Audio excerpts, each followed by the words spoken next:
And since the title of this session was about transformation, presumably that means we're evolving into something better, or we hope. What does transformation mean according to our tradition of Orthodox humanitarianism? So that's where I'd like to leave my comments and invite any of the panelists. I think we have some microphones here to invite the panelists to respond and open it up to questions.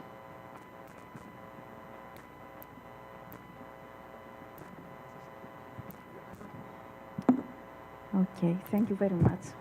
First of all, for this summary of all papers, which I find extremely interesting and excellent one.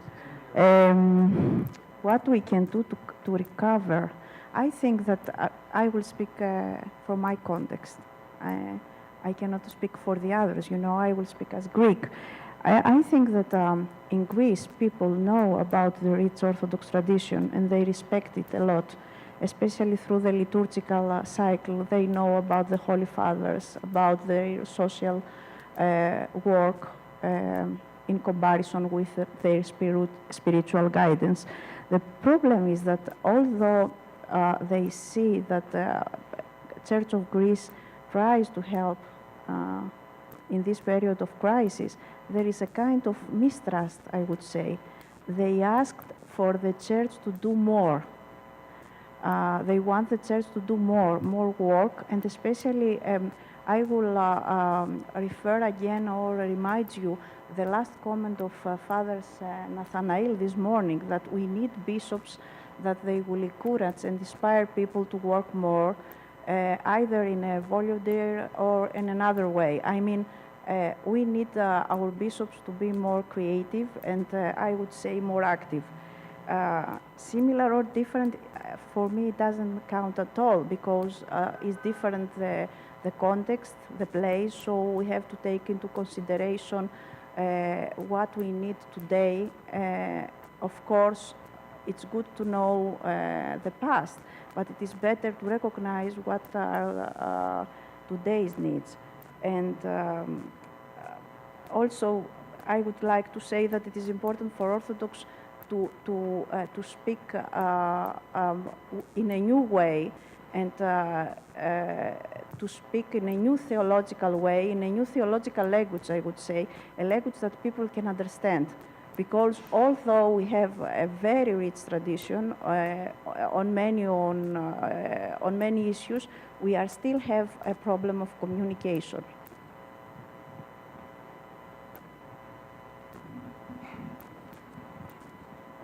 I think the professor, you have answered all the questions, perhaps, but I will add, and I would like to say that it is true that we need actually to inform our people, because they don't have enough information, really.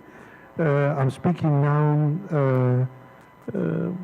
as a bishop working in Africa for so many years. And I can see that most of the people, they have very little knowledge about the work of the church in Africa.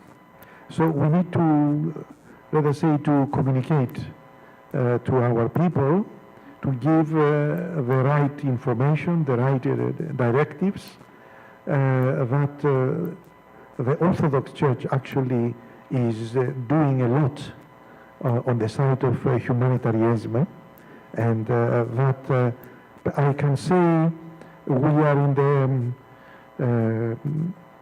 the first line sometimes when there are problems. And I can give you, without, let us say, praising the work of the Orthodox Church in Kenya, during the critical years of 2007, 2008, during that period when the different tribes were killing one another because of the political situation, during the time of the elections for the president, the Orthodox Church, through assistance which came from Greece and Cyprus and America, and I can say that although the circumstances in those days were very difficult, and it was not easy for me as a bishop to travel to different areas where the people were actually suffering.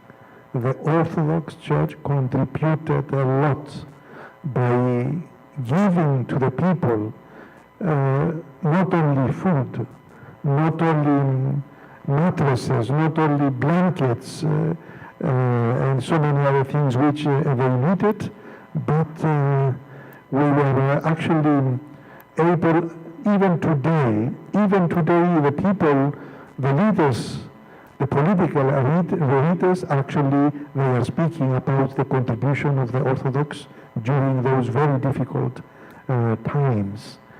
That means that when I meet the politicians, they always say that really you, the Orthodox, you are doing more than enough for uplifting, our people who are actually suffering, not only during the conflicts, the period when there were conflicts, but even today, by making so many efforts to see that there is enough food in areas where the people are dying because of hunger.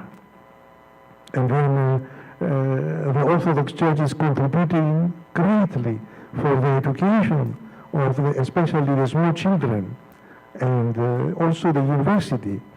We are giving scholarships, and at the same time we have the feeding programs in more than 30 primary schools.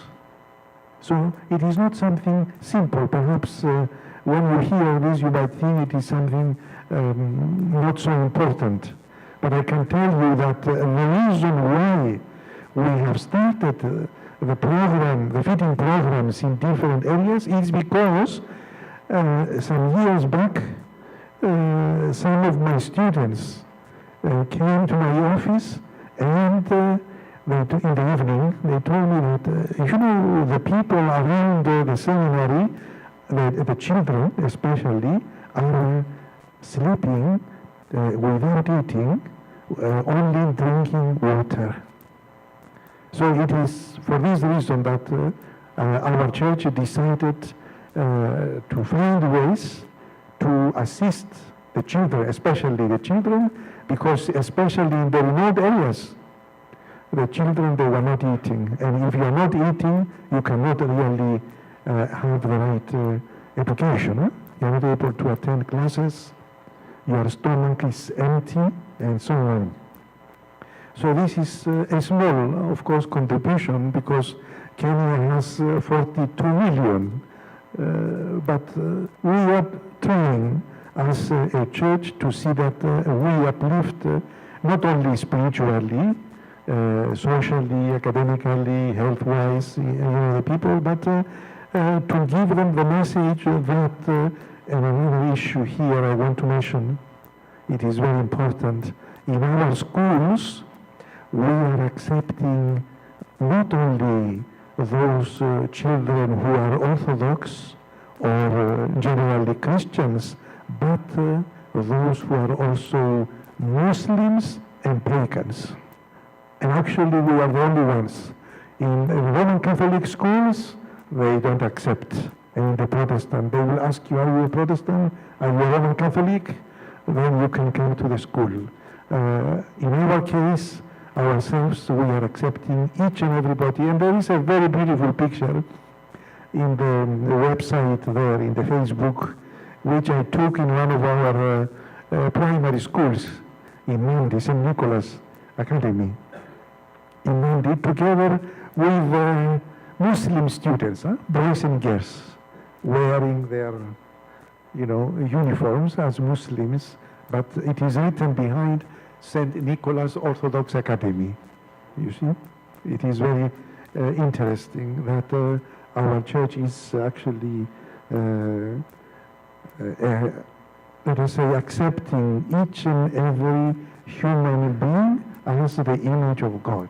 And this is what we are preaching. Thank you. Dr. Robert, thank you for your very thoughtful and frankly, in looking to my comments, a very generous assessment and synthesis of our work. Thank you for your thoughtful observations, commentary, and your inaugural questions. As His Eminence just pointed out, humanitarianism, the act of carrying out humanitarian relief, is something that can only take place with the benefit of resources. Subsequent to the first panel's presentations, a very important and fundamental question arose about how we go about determining the allocation and use of resources, capital and otherwise. I raise this issue here too because it speaks to the first question that Dr. Robert raised, and namely, how can we promote the furtherance of awareness of this history that remains largely hidden? Well, I would argue that just like humanitarianism and humanitarian projects and initiatives can never be materialized, can never produce the good results they seek to accomplish without the benefit of resources, a goal as large as the one you're describing also too requires resources. And the first category of resource, I believe, is education, and more specifically, scholarship. There is very limited scholarship dedicated to orthodoxy in this country. And where orthodoxy does receive resources, it's usually limited to theological interests. Orthodoxy in the world, orthodoxy in history, orthodoxy beyond the world of the Orthodox is something that we need to critically think about as a recipient for material, for capital, resource, and for allocation of personnel as well. This community, the Orthodox community, and the Philo-Orthodox communities need to rededicate themselves to the realization that it's only through scholarship and the education that stems from scholarship that we people will become aware, including ourselves, members of our own community. It's only through those means that people will become aware of these histories and these issues. And what that means is we have to begin to seed the creation of centers, chairs, programs, schools, etc., that promote scholarship, research, publication in these fields. By doing that, we will accomplish a great deal, or at least we'll establish the foundations for something that can be accomplished well after all of us, I suspect, are gone. With respect to the second and very important question you raised, what continuity, what changes do we see in terms of humanitarian experience lived through the Orthodox experience? I don't know that I can speak to that authoritatively. I suspect that the other members of the panel can address this more effectively. But if you'll allow me the indulgence, I'll share with you what happens to be my chief area of interest, and for the greater part, frankly, my entire academic career has been devoted to research on a much ignored, for the most part now forgotten history, even in Greece, and that is humanitarian relief in Axis-occupied Greece. How a humanitarian initiative begun in the United States within the Greek American community in the Greek Orthodox Archdiocese of then North and South America alleviated a famine that without its action would have likely produced the death of 2 million Greeks. That's the International Red Cross estimate. That's humanitarianism in action on a scale in facing the most arduous challenges that the 20th century has produced for us. And much of this was accomplished through the redeployment, like the language that I made mention of in my little talk on Russia, the redeployment of language as old as Byzantium, philanthropy, charity, care, the rescue of human souls. Orthodoxy is a cosmopolitan faith. It is the faith of the world. Byzantium was a cosmopolitan religion. Constantinople was the very imagined center of the world. We need to reclaim that understanding of Orthodoxy's place in the world. And by doing that, I think we'll accomplish a great deal in making the world aware of Orthodoxy's rich history as we educate ourselves about it in the process too. One of the things that happens when you are a mission historian is you spend a lot of time with activistic groups doing good. The Orthodox are premier activists, humble service, hard work, and not talking about it.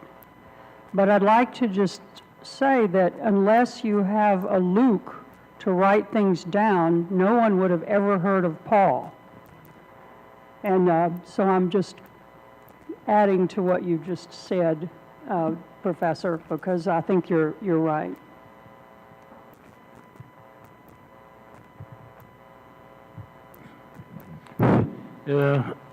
Thank you. I have two questions. One is specific to Dr. Eleni Khazivasiliadi. I remember in the early 90s there was an excellent church-related organization which is named Solidarity Alengi. And I remember that I went with them even at the Jordanian-Iraqi borders in the early 90s with assistance, and the Greek church at that time was expanding its help others. It is still present or it is not anymore? This is one. Second question, from all the speakers in the morning and now, we can hear only about actions on relief issues. I would like to ask, is there any developmental projects in those countries which you referred about? Thank you. Thank you. It is still present, and also apostoli is still present. And if you open a page of Church of Greece, you will see how many different things apostoli is doing at that moment in Greece on many levels: educational level, health programs, family advices, humanitarian work on many levels. So please, if you read Greek, you can visit the official web site of Church of Greece. In response to the question of developmental projects, I can speak for the Church of Albania, which addressed urgent needs of crises, but then simultaneously over the last 25 years, they have a department called Diakonia Agapi, which has worked with developmental projects, especially in rural areas with the farming community. They have worked on developmental projects with other NGOs in conjunction with them. And then they even had, for a period of time, a small loan project trying to help small businesses in the rural areas to develop. So the Church of Albania has been active in that development area.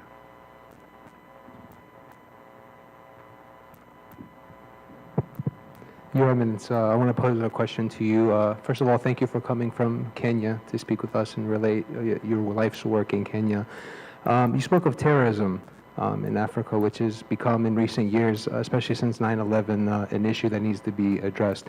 You mentioned Al-Shabaab in eastern Kenya. You mentioned the Boko Haram in Western Africa.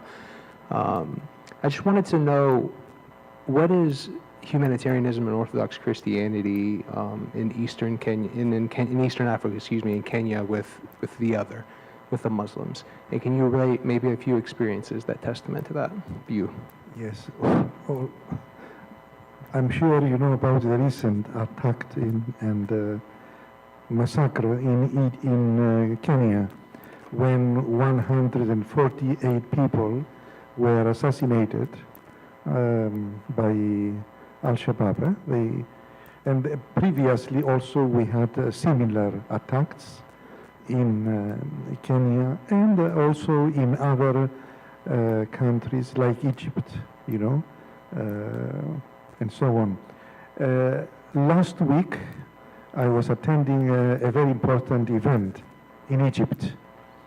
The inauguration of the monastery of St. George, the Rotonda, and at the same time the new museum, which was established recently. And many years ago, about 15 years ago, myself, I was there, and I have collected a lot of the ancient treasures of that monastery, and I have written a book about my research and the outcome of that collection. Last week, the president of Greece was there, the president of Egypt, the ministers of Egypt, they were there. And because the monastery is actually situated in the heart of Cairo, in ancient Cairo, in the place known as Babylon, ancient Babylon, there were many Muslims present, a big number, actually majority of them, they were Muslims. And our Pope and Patriarch invited me to address the gathering. And I knew that the majority of those who were present, they were Muslims. So I will read only a small passage from my speech. But before I do that, I would like to give you a story on the issue of Muslim-Christian relationships. I was attending once an international conference in Sicily, and there were academic professors from different universities, specialists on medicine. And I was invited myself by the organizer of this important gathering. There were professors from different universities, medical professors. So I was wondering myself why the organizer insisted that I should attend that meeting. He said to me, come, and then I will tell you why. So after finishing all their deliberations about their medical achievements and so on, I was invited to speak about mission work in Kenya. There were about 400 professors and academics from different universities. So I spoke about Orthodoxy, about the sacraments, about the work, the Holy Communion, analyzing each and every aspect, about the miracles and so on. One of the professors stood up and he said to me that, myself, I come from Tehran. I am a medical professor of the University of Tehran. I am a Muslim. And I want to hear from you. It is the first time that I meet a Christian leader. What do you think about me? How do you see me? So myself, without thinking too much, I said to him that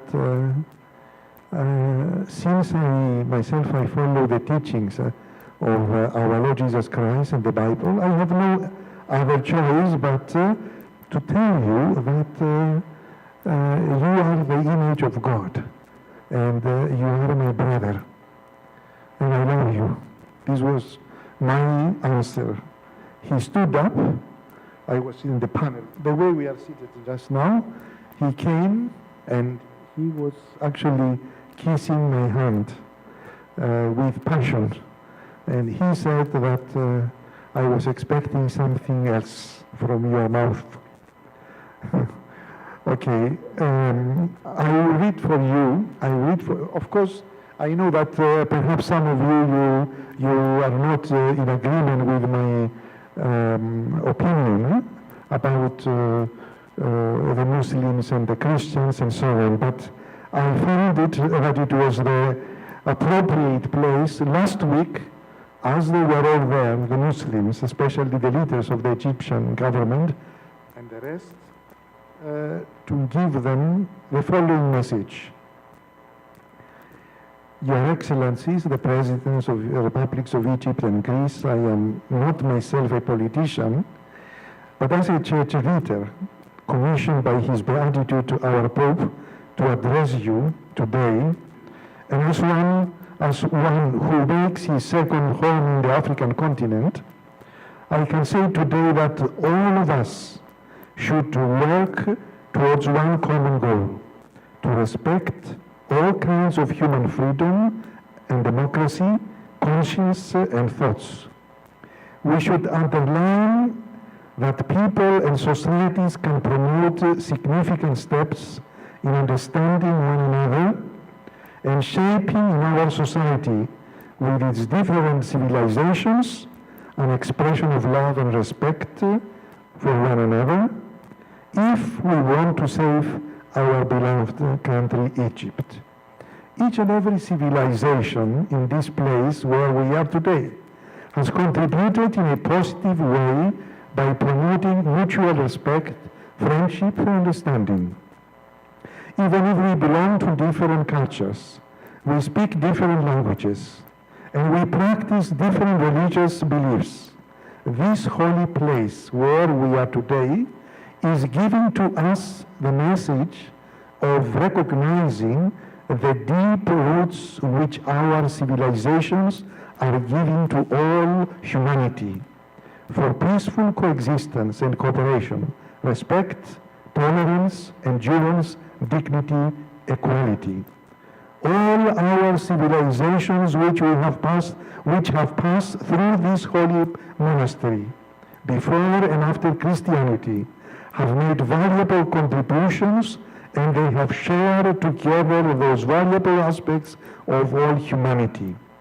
That is the reason today, as we are together with the heads of the states and the heads of our religion, especially the presence of His Beatitude, the Pope and Patriarch of Alexandria and all Africa, Theodorus II, we are once more affirming that all of us, under the present difficult international ethnic controls and struggles, should establish a common way in order to enrich our knowledge in a strategic way, so that there may be no more wars, conflicts, and attacks. Rather, we should tell the international community that we here in Egypt are recognizing the important role by which, as citizens of this country, we are able to play a central role in our society by respecting one another and by utilizing the fundamental values which can assist us to establish a more lasting and dynamic society.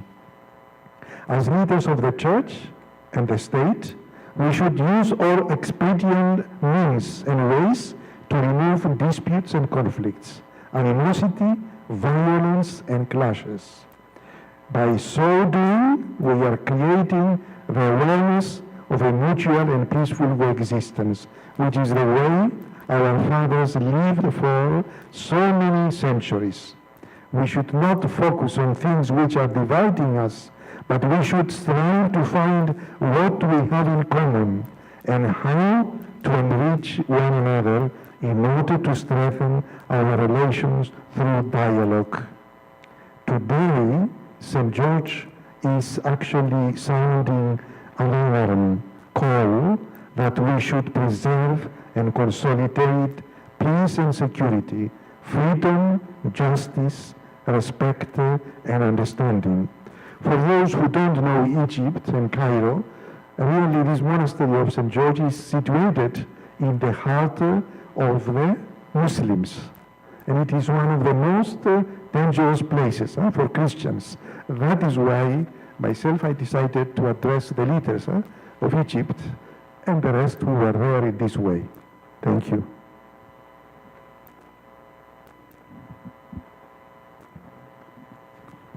If I might, if you'll permit me, I'd like to go back to the question posed by our friend the doctor. As to the matter of development projects, I'm sure some Orthodox would probably feel comfortable telling you that Orthodoxy itself is a development project for the person, for the community, for the state, for the world. All these things are true, but it's also problematic, I think, insofar as some individuals who embrace that thinking don't embrace it in its fullest and intended sense.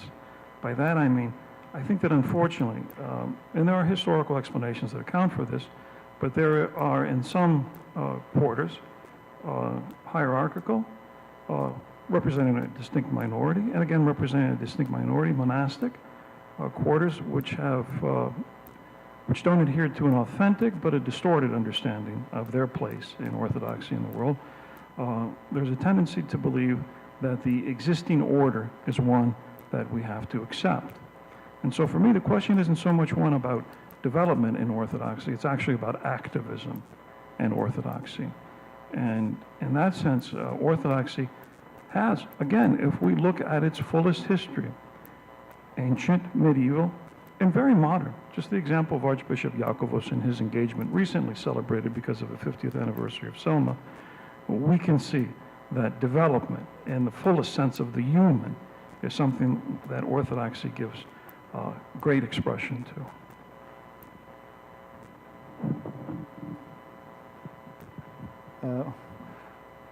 Well, I would also have a question, although many questions which were in my mind have already been answered by the members of this panel. In fact, my personal interest is particularly how much Orthodox Christians belonging to different jurisdictions can coordinate their activities today in the world, because what we can see is that there is not so much cross-jurisdictional cooperation in terms of humanitarian efforts. Now we are having serious problems not only in Africa but also in the Middle East as well, which requests a more joint and coordinated response on all levels. And we have heard from His Eminence how the Patriarchate of Alexandria is reaching out to the people of different ethnic, tribal, or religious origins, and also from Father Luke as well, that how Archbishop Anastasios actually, who came to Albania as a previously a cleric belonging to another jurisdiction, actually helped a real resurrection of the church in Albania among the Albanian-speaking population. And also what Professor Kiru has said, Orthodoxy is universal. It's truly ecumenical in the real sense of the word, which means universal. So this is the question, really, how much we can do to reach out to the needy together, including also in this country here, where there are also people who need help. And this is continued with my second question, which how much also this can help in a more coordinated mission of the Orthodox Church through the joint humanitarian activities. How much is it possible, not necessarily in terms of that the conversion has to be the final goal, but simply witnessing Orthodox Christianity as the faith of love and accepting another as a human being, man or woman, bearing the image of Christ. If I may, yes, may I speak, please? Yes. Anyway, as far as I know, here in America, Father, there are two organizations which are pan-Orthodox, and all the jurisdictions are working. One is the OCMC, Orthodox Christian Mission Center in Florida, and I know that all the different jurisdictions here in America are participating. And the other one is IOCC, yes, also. And actually, both of these organizations are doing a lot of humanitarian work. I'm speaking now as one who comes from Africa, and we have been receiving actually since the foundation, especially of the first organization, but also the second one, we have been receiving a lot of assistance, and I'm sure they will continue to assist us, because without them we cannot fulfill our mission, because we have really extended our efforts, especially in Africa.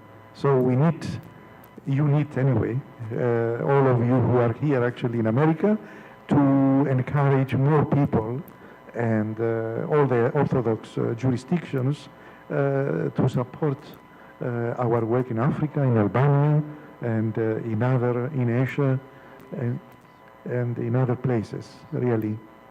Thank you.